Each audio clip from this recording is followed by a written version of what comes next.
What happens when you give yourself one street, one camera, 1 hour? Today, we're heading to one of London's most iconic spots, Brick Lane. Can we create something meaningful in just 1 hour? Let's find out. When you're working with limited time and space, you have to adapt. For this challenge, I kept my setup simple. The Ricoh GR3 with the 28mm fixed lens set to auto ISO between 100 and 3200 and a minimum shutter speed of 1/250th of a second. To keep things speedy, I also shot in aperture priority with apertures ranging from f4 to f5 to give the photos a little bit of depth and just a little bit of soft ambience. I also used auto area autofocus in the center mode because I know that always works for me. Reducing technical distractions lets you focus on what matters: storytelling, composition, and hopefully light. But if you want to try out this challenge, choose whatever settings work for you. I also found myself using the crop modes quite a lot in this challenge. For the most part, I stayed at a 50mm crop, and secondary was the 35mm crop, as I wanted to get close to my subjects without getting physically too close to them.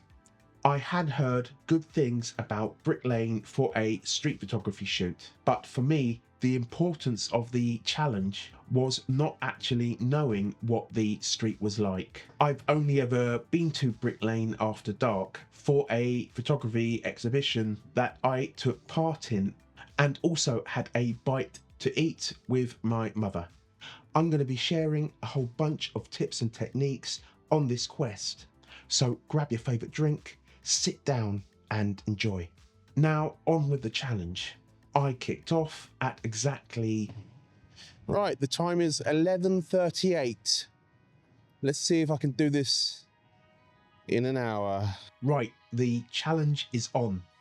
Let's talk about why Brick Lane is such a fascinating spot for street photography. It's a place layered with history. Originally home to brick and tile manufacturers, it later became a haven for French Huguenot refugees, and more recently, the heart of London's Bangladeshi community. There aren't any other places that I know of where shop fronts have this level of texture and detail. It's amazing.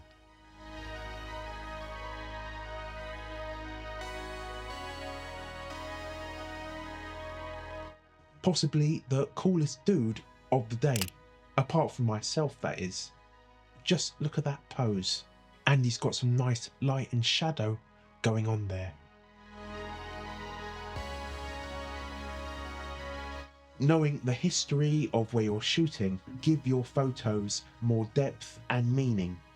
For example, on Brick Lane, the graffiti and murals aren't just colourful backdrops. They're also a visual representation of the area's creativity and cultural diversity.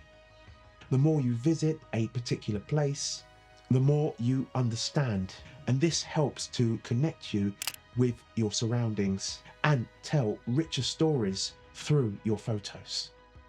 Let me tell you, I will definitely come back here again.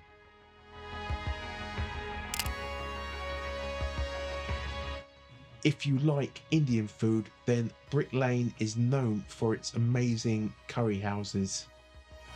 The famous Brick Lane Bagel Bakery, featured in a number of London-orientated foodie YouTuber videos. I would have loved to have bought a bagel from here, but I make a point of only eating Cliff Bars when I'm on a street shoot. Buying food when I've got my gear on me can get very messy and potentially upsetting. If you decide to jump into this challenge, the easiest thing to do is find a scene that you find interesting and use the fishing technique, albeit quickly, and wait for a subject to walk into the composition. If you don't already know, the fishing technique is literally that: finding a composition and waiting for the right subject to walk along into the frame.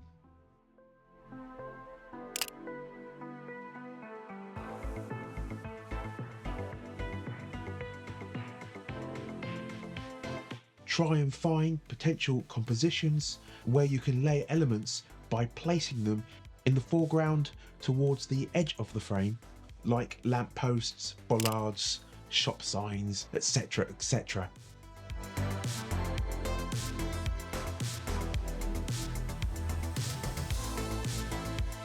You can even frame up so that the pavement works as a leading line at the bottom of the composition.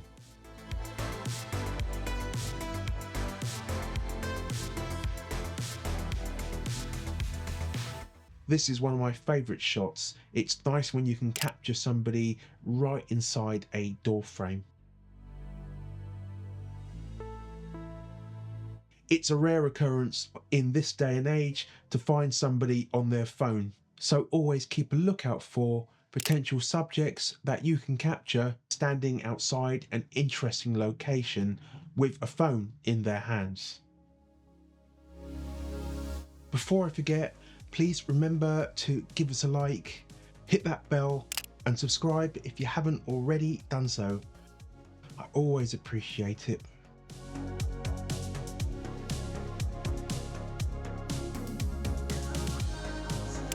Even the trash left on the street has a certain beauty to it, doesn't it?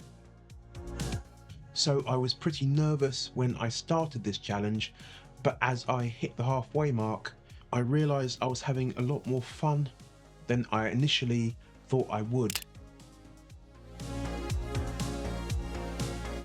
The more you do something, the more confident you get. Sometimes you have to wait a little bit longer for the right subject to come along. I can guarantee that when you do this challenge and you're in the zone, you'll find opportunities everywhere.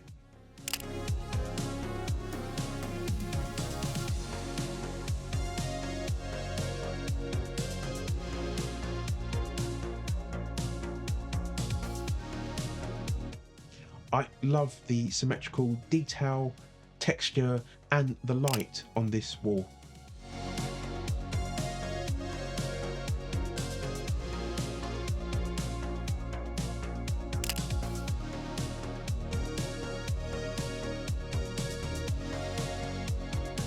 This is one of my favourite shoots of the day. I had to give it a go when I noticed this shaft of light running diagonally down the wall.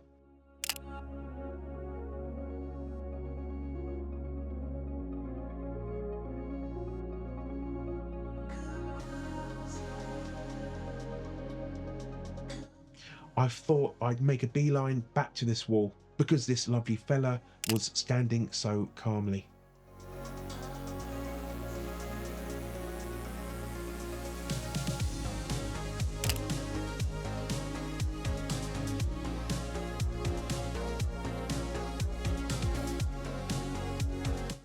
If it wasn't for the graffiti colours on this dustbin, this image would just not work.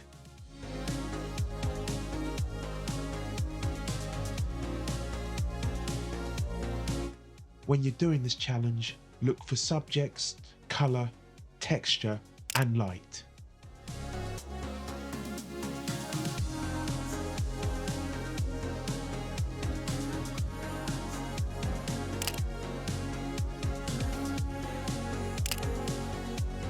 If you're interested in trying my method of shooting people, the easiest way to take photos, mostly without being noticed, I have found, is to casually look away once you've taken the photo, or walk directly towards the subject after you've taken the shot without looking at them. If you practice these two techniques, 95% of the time people think you're either not even thinking about the subject in front of you, or they think you're taking a photo of something behind them.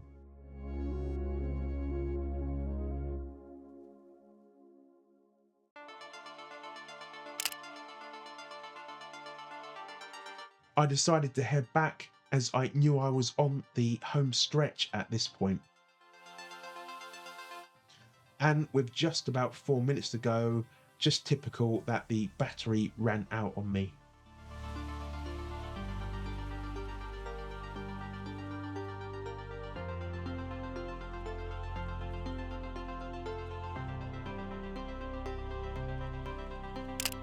Light and shadow in the foreground, subject having a moment to themselves, texture and colour on the wall, window, and then a little bit of storytelling in the background.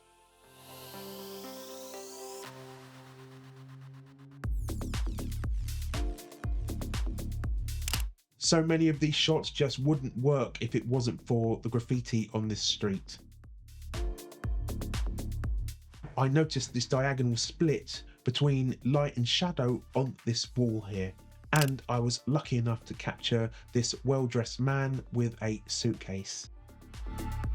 Plus, I couldn't resist photographing this trendy looking woman in exactly the same spot.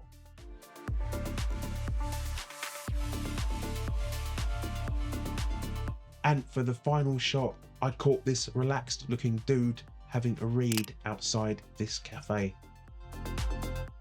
And I had no choice but to end the challenge next to a graffiti covered dustbin. I have no idea why.